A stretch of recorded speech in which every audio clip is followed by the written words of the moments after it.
दोस्तों, क्या कभी आपने सोचा है कि पेट्रोल और डीजल आखिर बनता कैसे है और धरती के नीचे आखिर पेट्रोल और डीजल के कुएं कैसे बन गए?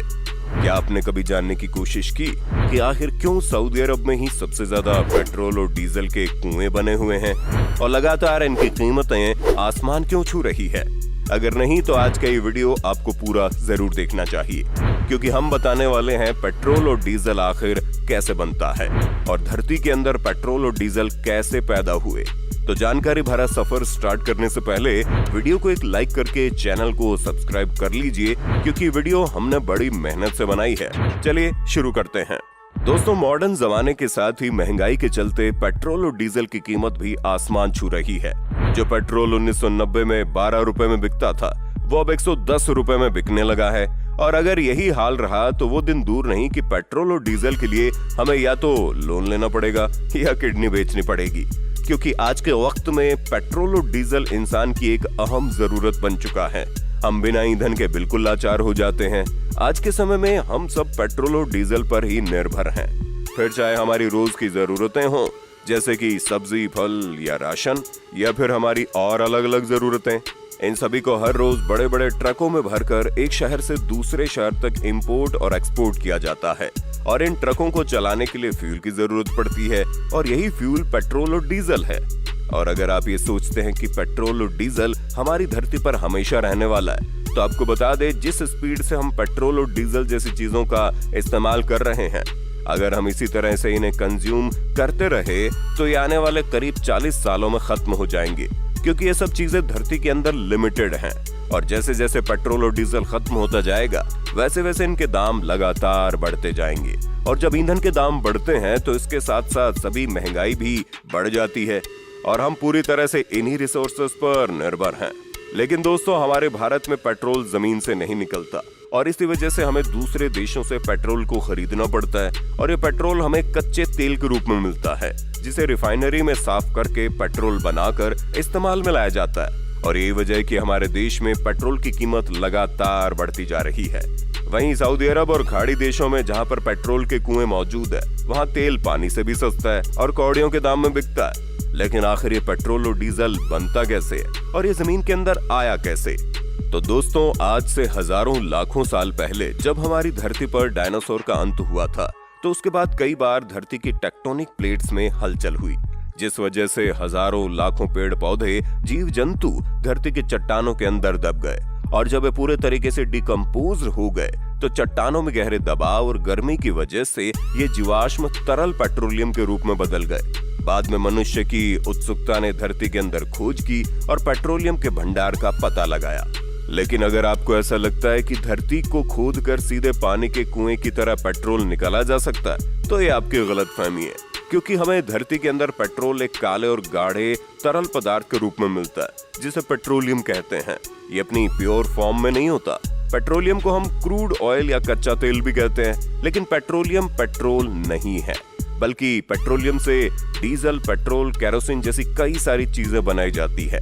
पेट्रोलियम जमीन के नीचे और समुद्र के नीचे दोनों जगह पाया जाता है। जो पेट्रोलियम समुद्र में होता है, उसे निकालने के लिए फ्लोटिंग रिफाइनरी बनाई जाती है, यानी तैरते हुए प्लेटफॉर्म। ये प्रोसेस सुनने में जितना आसान लग रहा है, उतना ही टेढ़ी खीर है भाई साहब। समुद्र हो या फिर जमीन, तेल के भंडार ढूंढने में कई बार तो सालों लग जाते हैं और अरबों रुपए खर्च होते हैं, वो अलग। इसके लिए समुद्र में कई महंगी और बड़ी मशीनें लगाई जाती हैं, जो एक जगह से दूसरी जगह तक तेल ढूंढती रहती है। जब इस मशीन को एक जगह से तेल मिल जाता है, तो वहाँ तैरते हुए प्लेटफॉर्म बनाते हैं और इन प्लेटफॉर्म को आसपास के चट्टानों से मजबूती से बांध दिया जाता है ताकि ये हिलडुल ना सके।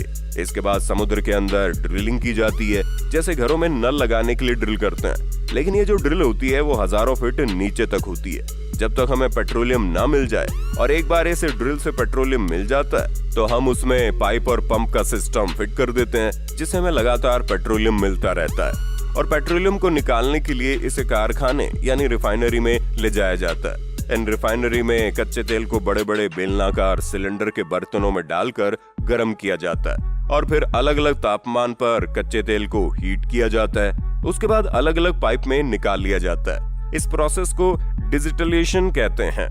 जिसमें पेट्रोलियम से पेट्रोल डीजल को अलग करने के लिए इन्हें इनके अलग अलग बॉइलिंग पॉइंट पर उबाला जाता है और कोई भी चीज उबलने के बाद लिक्विड स्टीम से गैस स्टीम में कन्वर्ट हो जाती है, यानी भाप में बदल जाती है। डिस्टिलेशन को समझने के लिए आप एक छोटा सा एक्सपेरिमेंट कर सकते हैं। मान लो आपका कोई टीचर आपको एक गिलास पानी में नमक घोल कर दे और आपसे कहे कि नमक और पानी को अलग अलग करो, तो आप क्या करेंगे? आप ये काम डिस्टिलेशन की मदद से बहुत ही आसानी से कर सकते हैं। बस आपको उस गिलास के पानी को एक पतीली में डालकर गैस पर गर्म होने के लिए रख देना है, क्योंकि पानी 100 डिग्री सेल्सियस पर उबलता है और नमक 1500 डिग्री सेल्सियस पर उबलता है। इसलिए कुछ ही समय बाद पानी भाप में बदलने लगेगा। अब भाप को इकट्ठा करने के लिए आप एक तिरछी प्लेट लगा सकते हैं। प्लेट भाप को इकट्ठा करके पानी की बूंदों में बदलती रहेगी और इन गिरती बूंदों को आप किसी बर्तन में स्टोर कर सकते हैं और कुछ टाइम बाद आप देखोगे कि पतीली का सारा पानी साइड वाले बर्तन में इकट्ठा हो गया और पतीली में सिर्फ नमक बचेगा। इस तरीके से आप पानी और नमक को अलग अलग कर सकते हो और इसी प्रोसेस को हम डिस्टिलेशन कहते हैं।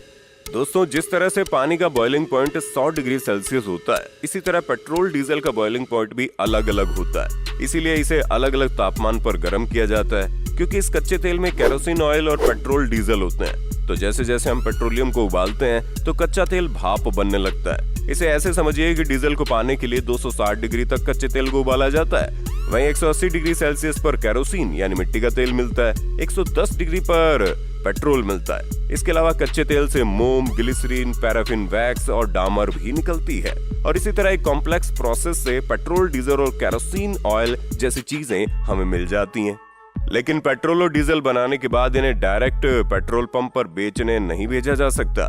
पहले इनकी टेस्टिंग होती है कि हमें वास्तव में कितना ज्यादा ऑक्टाइन का पेट्रोल मिला है और जितना ज्यादा ऑक्टाइन होता है उतना ही ज्यादा महंगा और अच्छा तेल माना जाता है। इसके बाद इसे टैंकर में भरकर ट्रांसपोर्ट किया जाता है और इस पूरे प्रोसेस में बहुत ज्यादा खर्चा होता है। ये वजह है कि पेट्रोल डीजल की कीमतें सोने के बराबर होती जा रही है। पहला रीजन तो ये है कि पेट्रोलियम निकालने का प्रोसेस यानी डिस्टिलेशन बहुत खर्चीला है, जिस वजह से इनकी कीमत भी अलग अलग होती है और जिन देशों के पास अपने ऑयल रिजर्व होते हैं उन्हें ये सस्ते पड़ते हैं और हमारे भारत जैसे देश जिसके पास रिजर्व नहीं होते उन्हें महंगे पड़ते हैं। वहीं मैन्युफैक्चरिंग के साथ साथ स्टेट और सेंट्रल गवर्नमेंट इस पर टैक्स भी खूब लगाती है, इसीलिए डीजल और पेट्रोल की कीमत काफी ज्यादा हो जाती है और इंडियन ऑयल और रिलायंस जैसी कंपनियां पेट्रोल और डीजल के लिए अरबों रुपए खर्च करती है, तब कहीं जाकर पेट्रोल से हमारी गाड़ी चल पाती है। लेकिन दोस्तों, हमारा ये भी समझना जरूरी है कि पेट्रोल और डीजल का एक बार इस्तेमाल होने के बाद इन्हें दोबारा रिसाइकिल नहीं किया जा सकता, यानी कि ये सिर्फ एक बार इस्तेमाल होने वाली चीज है और पेट्रोल व डीजल धरती पर अनलिमिटेड नहीं है, यानी धरती पर एक न एक दिन खत्म होना ही है। और इसी वजह से अब इलेक्ट्रिक गाड़ियां बनाई जा रही है, जिससे आने वाले टाइम में जब पेट्रोल और डीजल जैसी चीजें खत्म हो जाएंगी तब भी हमारा काम चलता रहे और हम सिर्फ पेट्रोल और डीजल पर निर्भर ना रहें। तो दोस्तों, उम्मीद है आज की वीडियो आपको पसंद आई होगी। वीडियो कैसे लगी हमें कमेंट करके बताइएगा और ज्यादा से ज्यादा लोगों तक वीडियो को शेयर करना और साथ ही चैनल को सब्सक्राइब करना बिल्कुल मत भूलना।